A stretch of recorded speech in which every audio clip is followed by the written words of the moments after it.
Hello friends, स्वागत है आप सभी का आदित्य क्लासेस में। तो आज हम लोग लेकर आए हैं फाउंडेशन बैच। बिल्कुल बेसिक से लेकर के बिल्कुल एडवांस तक हम लोग जाएंगे। और चैप्टर जो कि हम लोग शुरू करने जा रहे हैं आज से, उसका नाम है परसेंटेज। अब आप लोग पूछेंगे परसेंटेज में सर जी आप कितने क्वेश्चंस कराएंगे, तो टोटल 140 क्वेश्चन जो है परसेंटेज में हम आपको कराएंगे। जो बच्चा 140 क्वेश्चन इस परसेंटेज की पूरी सीरीज को देख लिया, कंप्लीट कर लिया और फिर खुद से उस सभी 140 प्रश्नों की प्रैक्टिस कर लेगा, उसके बाद उसका परसेंटेज का कोई भी सवाल एग्जाम में गलत नहीं होगा। ठीक है, तो चलिए शुरू करते हैं। देखिए, आपके लिए सबसे पहले तो मैं एक होमवर्क दे रहा हूँ। होमवर्क ये है, परसेंटेज को फ्रैक्शन वैल्यू को याद करना है। परसेंटेज के फ्रैक्शन वैल्यू को याद करना है। इसका पीडीएफ आपको हमारे डिस्क्रिप्शन में टेलीग्राम चैनल है, वहाँ पे आपको इसका एक पीडीएफ मिल जाएगा, जिस पीडीएफ में आपको दिया रहेगा किस परसेंटेज का क्या फ्रैक्शन होता है, और उसको आपको याद ही करना है और कुछ नहीं करना है। किसी भी हाल में याद करिए, 4 बार लिखिए, 5 बार लिखिए, लेकिन वो सारे वैल्यूज यदि आप याद कर लेते हैं तो परसेंटेज में जो है आपका बहुत सारा टाइम बच जाएगा। ठीक है, चलिए अब चलते हैं हम लोग परसेंटेज चैप्टर की शुरुआत में। देखिए, चलिए क्वेश्चन नंबर 1 देखिए। क्वेश्चन नंबर 1 कह रहा है, two numbers are in the ratio 2:3 if 20% of the smaller number is added to 20 is equal to the sum of 10% of larger number and 25, find the smallest number. प्रश्न कह रहा है दो संख्याओं का अनुपात। देखिए इंग्लिश में लिखा है, मैं हिंदी में भी आपको ट्रांसलेट कर दे रहा हूँ ताकि हिंदी मीडियम वाले बच्चे को भी कोई समस्या न आए। दो संख्याओं का अनुपात 2:3 है। यदि छोटी संख्या, दो संख्या है तो इसमें से एक छोटी होगी एक बड़ी होगी, तो जो छोटी संख्या का 20% में 20 जोड़ने पर, बड़ी संख्या के 10% में 25 जोड़ने पर दोनों की वैल्यू बराबर आती है, तो सबसे छोटी संख्या का मान बताइए। समझ में आया? तो देखिए कैसे करेंगे। पहले आराम से देखिए मैं कैसे कर रहा हूँ, एक बार आप देख लेंगे, सीख लेंगे तो आप भी खुद से करना शुरू कर देंगे। Two numbers are in the ratio 2:3, तो टू नंबर्स में ये रहा फर्स्ट नंबर और ये हो गया सेकंड नंबर। रेशियो क्या है? 2:3, यानी कि 200:300। 2 जीरो यहाँ लगाया तो 2 जीरो यहाँ भी लगा दिया। अभी भी काटेंगे इसको तो 2:3 ही है। अब कह रहा है 20% of smaller number. 20% of smaller number, इसको x मान लीजिए 200x, ये 300x। तो स्मॉलर नंबर का 20%, यानी कि स्मॉलर नंबर 200 है तो 200 का 20% होता है 40x।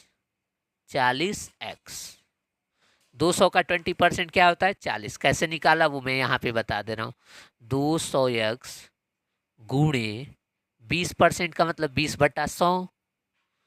2 जीरो से 2 जीरो काट दो, 2 दूना 4 यानी कि 40x। आ गया 40x। देखिए 20% आ गया, ठीक है। फिर 10% of larger number. Larger number क्या है? 300 है। 300 का 10%, यानी कि क्या हो जाएगा? 300 का 10%, एक जीरो काट दीजिए तो 30x बन जाएगा। 30x बन जाएगा। स्मॉलर, ये पहली संख्या है, ये दूसरी संख्या, तो ये स्मॉलर नंबर है, ये जो है लार्जर नंबर है।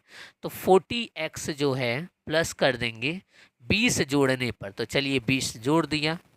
फिर दूसरी संख्या के 10% में, यानी कि 30x में 25 जोड़ दीजिए, तो दोनों आपस में क्या आ रहे हैं? बराबर आ रहे हैं। ठीक है, बराबर आ गए, ठीक। अब देखिए 40x minus 30x is equal to 25 minus 20। बिल्कुल आराम से करा रहा हूँ। जो नए बच्चे हैं, जो बिल्कुल नए हैं, परसेंटेज के बारे में कुछ नहीं जानते, वो भी देखेंगे तो समझ जाएंगे।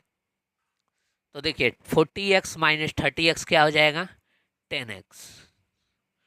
10x बराबर 25 में से 20 गया 5, तो यहाँ से x की वैल्यू क्या आ जाएगी? 5/10, यानी कि 0.5। 5/10 यानी कि 0.5। 5। तो स्मॉलेस्ट नंबर क्या है? स्मॉलेस्ट नंबर है 200x। अब हमें x की वैल्यू पता चल चुकी है, तो 200 का मल्टीप्लाई कर देंगे 0.5 में। 0.5 का मतलब आधा होता है, तो 200 मल्टीप्लाई बाई 1/2, और जब 200 को 1/2 से मल्टीप्लाई करेंगे तो क्या आ जाएगा? 100। Option number A is correct. समझ में आ गया? चलिए आगे बढ़ते हैं, अगला सवाल देखते हैं।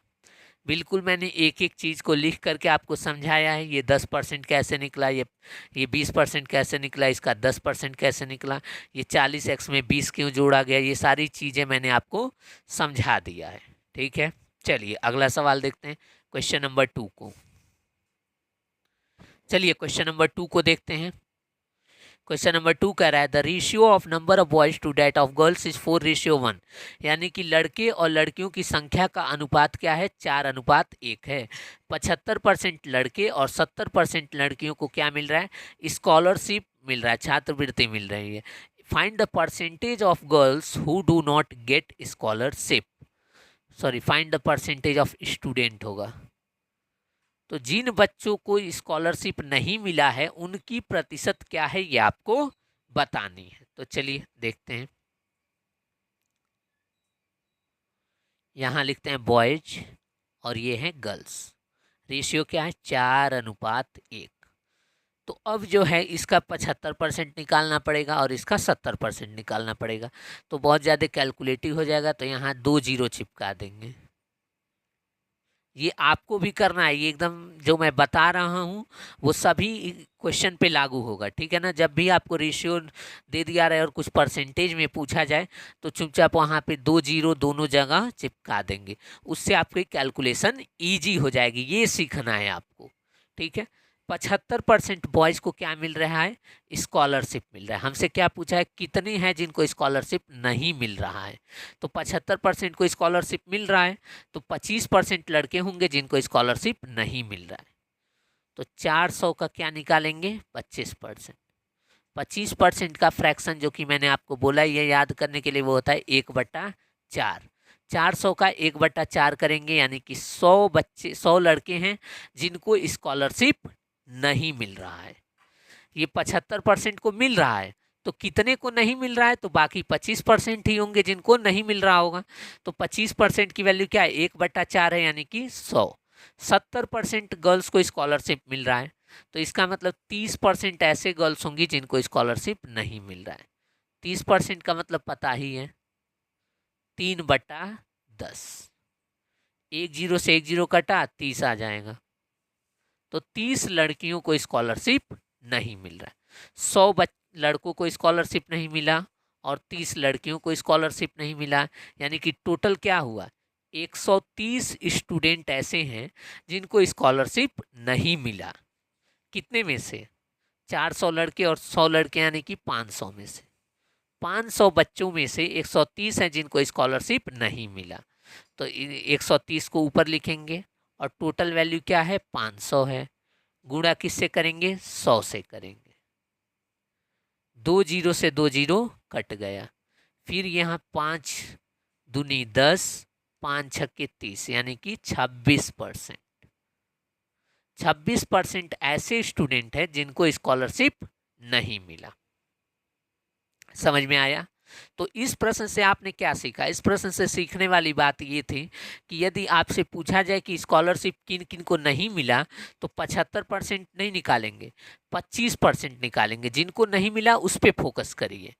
और फिर 70% है लड़कियों को स्कॉलरशिप मिला है, तो 30% को नहीं मिला होगा, तो यानी कि 30 हो गया। 100 + 30 130 हो गया। और टोटल बच्चे कितने स्टूडेंट हैं? 500, तो 130/500 × 100, यानी कि 26% क्या आ गया? उत्तर आ गया। ठीक है, देखने में ये सवाल बड़ा लग रहा है, लेकिन अब मैंने जैसे आपको समझा दिया है, तो अब आप इस सवाल को स्वयं से भी सॉल्व कर सकते हैं। और ज़रूर करिएगा, एक बार खुद से इन सभी सवालों को खुद से सॉल्व करिएगा। इसका PDF आपको मेरे टेलीग्राम चैनल पे मिल जाएगा। डिस्क्रिप्शन में टेलीग्राम चैनल का लिंक है, वहाँ जाएंगे तो वहाँ पे आपको सभी क्वेश्चंस के PDF आपको मिल जाएंगे। जो भी क्लास में बताया जा रहा है उन सभी चीज़ों के PDF वहाँ पर मिल जाएंगे। चलिए आगे बढ़ते हैं, क्वेश्चन नंबर 3 को देखते हैं। चलिए क्वेश्चन नंबर 3 को देखते हैं। क्वेश्चन नंबर 3 कह रहा है a person gets 20% of his income to the elder son, 30% of the remaining to the younger son and 10% of the balance he donated to a trust. He is left with 180। Find his income. उसका income बताइए। हिंदी में मैं बता देता हूँ। एक व्यक्ति अपनी आय का 20% अपने बड़े बेटे को देता है और बाकी बचे पैसा का 30% अपने छोटे बेटे को देता है। फिर बाकी जो बचता है उसका 10% वो एक ट्रस्ट में दान कर देता है। तो उसके बाद कुल खर्च कर देने के बाद उसके हाथ में टोटल 10,080 रुपये बचते हैं। तो पूछ रहा है उसकी इनकम क्या है, ये आपको बतानी है। तो देखिए यहाँ रिमेनिंग शब्द है, ठीक है ना। तो जब भी रिमेनिंग शब्द है तो समझ जाइए वहां पे सक्सेसिव का केस लगेगा। सक्सेसिव का केस क्या कहता है वो देखिए। प्रेजेंट वैल्यू, प्रेजेंट वैल्यू और यहाँ लेफ्ट यानी कि बचा, इन दोनों का रेशियो लिखेंगे। 20% इनकम एल्डरसन को दिया है तो 20% का जब फ्रैक्शन बनाएंगे तो वो आएगा 1/5। यदि उसका इनकम अभी 5 रुपए उसके पास हैं तो एक खर्च हो गए तो बचे कितने, 4। फिर 30% ऑफ रिमेनिंग, रिमेनिंग 30% यानी कि आया क्या, 3/10। वो भी खर्च हो गए तो माइनस लगा देंगे। उसके पास 10 रुपए थे, 3 खर्च हो गए, बचे कितना, 7। फिर 10% पर आएंगे। 10% पे आएंगे तो 1/10 होता है, ठीक। तो 10 से 1 कम क्या हो जाएगा, 9 हो जाएगा, हो जाएगा, ठीक है। अब यहाँ पे तीनों को मल्टीप्लाई करेंगे, कटेगा तो उसे काट लेंगे। तो 2 से ये 2, 4 से 2 बार में ये जाएगा, ये 5 बार में जाएगा। और कुछ कटेगा, हाँ। फिर से 2 से ये 1 बार में जाएगा, ये 5 बार में जाएगा। तो 5 पचे 25 पचे 125 और 7 नवा क्या होता है, 7 9 जा 63। यानी कि टोटल 125 रुपये उसके पास शुरुआत में उसकी इनकम थी, यानी कि 125 रुपये उसके पास बैलेंस पड़ा था। सब कुछ खर्च करने के बाद भी उसके पास कितना बच गया, 63 रुपये बच गया।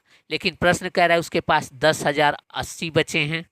तो 63 यूनिट की वैल्यू क्या होगी, 10,080 रुपये, ठीक है।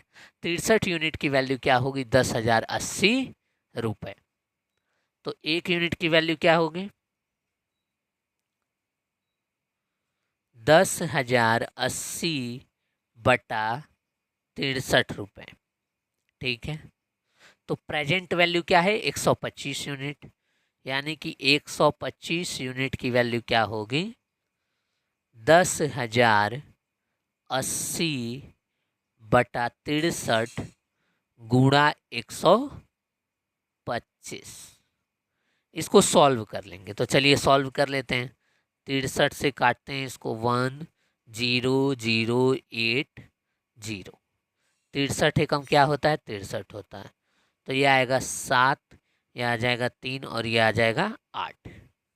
6 बार में काटेंगे तो 6 3 18, 6 6 36 और 1 37। रुक जाइए 1 सेकेंड। 1,0,0,8,0 सही तो है।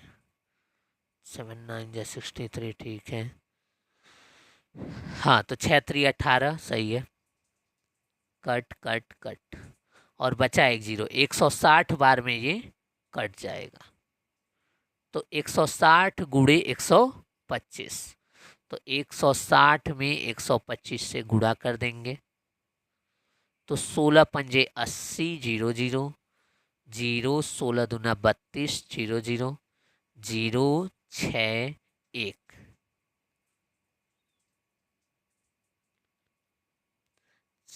ये आ गया 20,000। 160 गुणा 125 यानी कि आंसर क्या आया, 20,000 रुपये। Option number D, option number D, यानी कि पर्सन की इनकम क्या है, 20,000 रुपये है। समझ में आ गया ना। तो ये मेथड कब लगेगा, जब भी रिमेनिंग शब्द का प्रयोग होगा तभी ये मेथड लगेगा, वरना वहाँ पे आप सक्सेसिव नहीं लगाएंगे। यदि प्रश्न में ऐसा बोला होता कि 20% एल्डरसन को दिया, 30% यंगर को दिया, रिमेनिंग का 30% नहीं, पूरे इनकम का 30% यंगर को दिया, तो वहाँ जो बच्चा ये सक्सेसिव लगा कर आएगा, सवाल वहीं गलत हो जाएगा। जब रिमेनिंग शब्द का इस्तेमाल हो जाएगा तब आपको वहाँ सक्सेसिव लगाने का पूरा अधिकार है, लेकिन जब रिमेनिंग शब्द नहीं है तो वो पूरे टोटल इनकम का निकालना पड़ेगा, वहाँ पर अलग प्रक्रिया लगेगी, जो कि अगले सवाल में मैं आपको बताने जा रहा हूँ। चलिए क्वेश्चन नंबर 4 देखते हैं। क्वेश्चन नंबर 4 कह रहा है, और डिस्ट्रिक्ट हैड 64,000 इनहेबिटेंट, एक जिले में 64,000 लोग निवास करते हैं। If the population increases at the rate of 2 complete 1/2% per annum, यदि जनसंख्या जो है प्रतिवर्ष 2.5% इंक्रीज हो रही है, बढ़ रही है, तो ये बताइए 3 साल के अंत के बाद जो है उस डिस्ट्रिक्ट की पॉपुलेशन यानी उस डिस्ट्रिक्ट की जनसंख्या क्या होगी, ये आपको बताना है। तो देखिए हर साल कितना बढ़ रही है, 2.5%। तो सबसे पहले 2.5% का फ्रैक्शन जो होता है वो होता है 1/40, 1/40। अब देखिए सीधे सीधे यदि मैं एक लाइन में इसको बताना चाहूं तो लिखेंगे पॉपुलेशन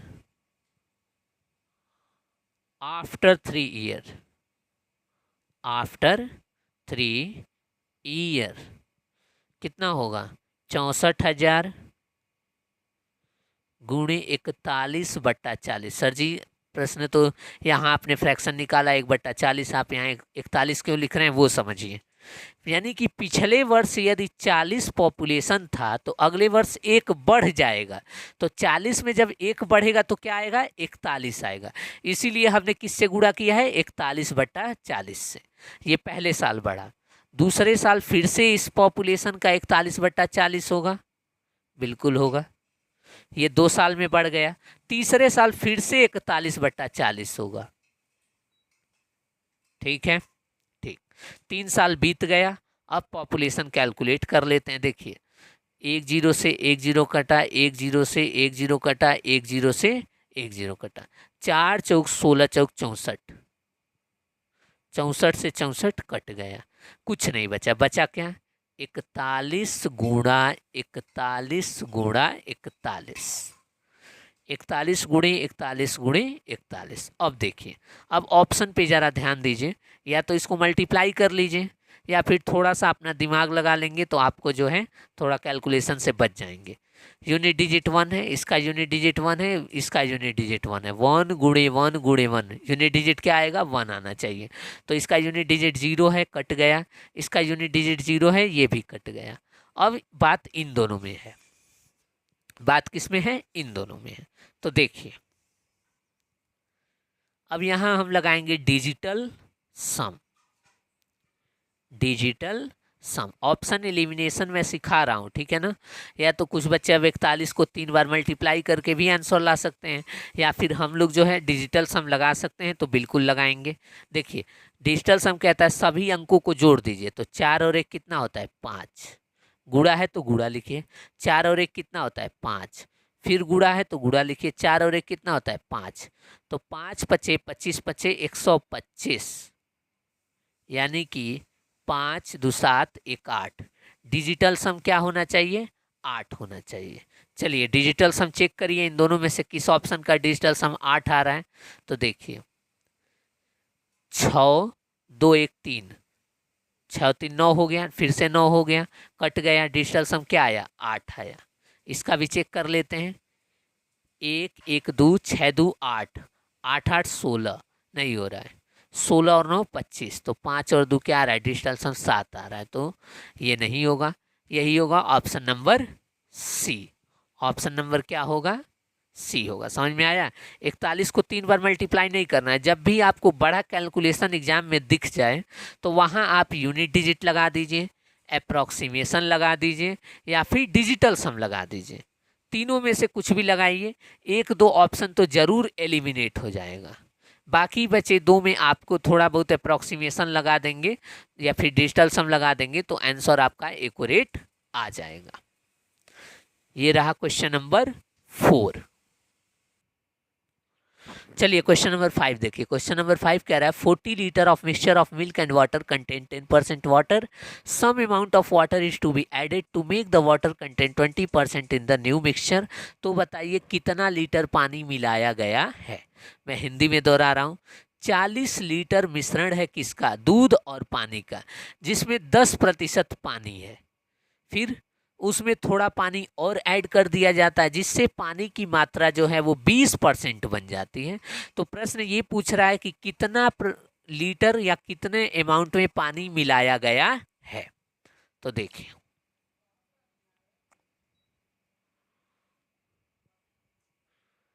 ये रहा मिल्क और ये होगा वाटर। 10% का फ्रैक्शन हम लोग बना लेते हैं 1/10, यानी कि कुल मिश्रण यदि 10 है तो पानी कितना है, 1 है, तो 1 पानी हो गया।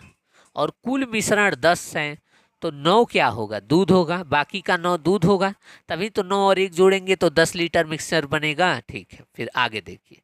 कुछ पानी और मिलाया गया जिससे मिश्रण क्या हो गया, 20% बन गया, यानी 1/5, यानी कि 5 लीटर यदि मिश्रण है तो उसमें 1 लीटर पानी है, तो 1 लीटर पानी है और मिश्रण 5 लीटर है तो बाकी बचा क्या है, दूध है, कितना है, 4 लीटर। ठीक है, चलिए कुछ अमाउंट में पानी मिलाया गया है, तो पानी मिलाया तो पानी गया है, तो दूध की मात्रा जो पहले थी उतनी अभी भी होनी चाहिए। दूध की मात्रा में कोई गड़बड़ी नहीं होनी चाहिए। यहाँ दूध 9 यूनिट है, यहाँ दूध 4 यूनिट है, तो इसका मतलब दूध की मात्रा दोनों जगह सेम होनी चाहिए। अब इन दोनों की मात्रा को सेम बनाने के लिए हम क्या करेंगे, 9 और 4 का एलसीएम ले लेंगे जो कि होता है 36। इसको भी 36 बनाइए और इसको भी 36 बनाइए। तो कैसे बनाएंगे, गुणा करके।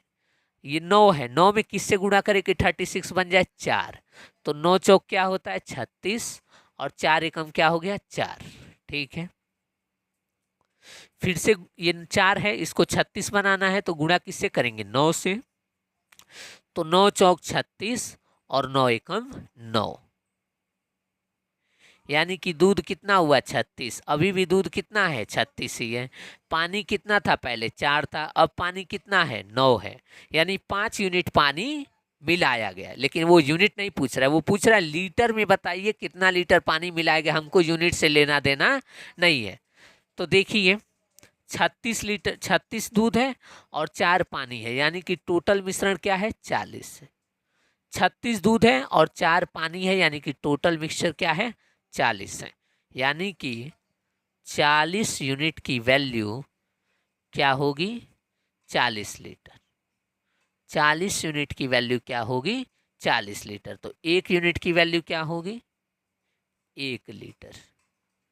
1 यूनिट की वैल्यू क्या होगी, 1 लीटर हो जाएगी। ठीक, पहले पानी 4 यूनिट था, अब पानी 9 यूनिट है, यानी कि दोनों का अंतर जब हम देखेंगे तो 5 यूनिट पानी मिलाया गया है। तो 1 यूनिट की वैल्यू 1 लीटर है, तो 5 यूनिट की वैल्यू क्या होगी, 5 लीटर, यानी कि पानी कितना मिलाया गया है, 5 लीटर। यही क्या है, आंसर है option number D. Option number D, समझ में आ गया। तो जब भी मिश्रण वाले सवाल आ जाएं और आपसे पूछ देगा, मिश्रण में 2 चीजें जरूर होंगी, दोनों में से कोई एक को मिलाया गया है, तो जो बचा दूसरा है उस पे फोकस करना है कि दोनों की वैल्यू दोनों रेशियो में सेम होनी चाहिए।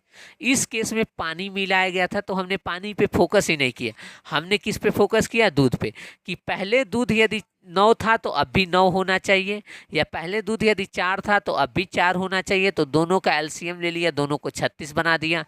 पहले दूध 36 था, अभी भी दूध 36 ही है। ठीक है, ठीक, यानी कि कितना कितना पानी मिलाया गया है, 5 यूनिट पानी मिलाया गया है। तो 1 यूनिट की वैल्यू 1 लीटर, तो 5 यूनिट की वैल्यू 5 लीटर।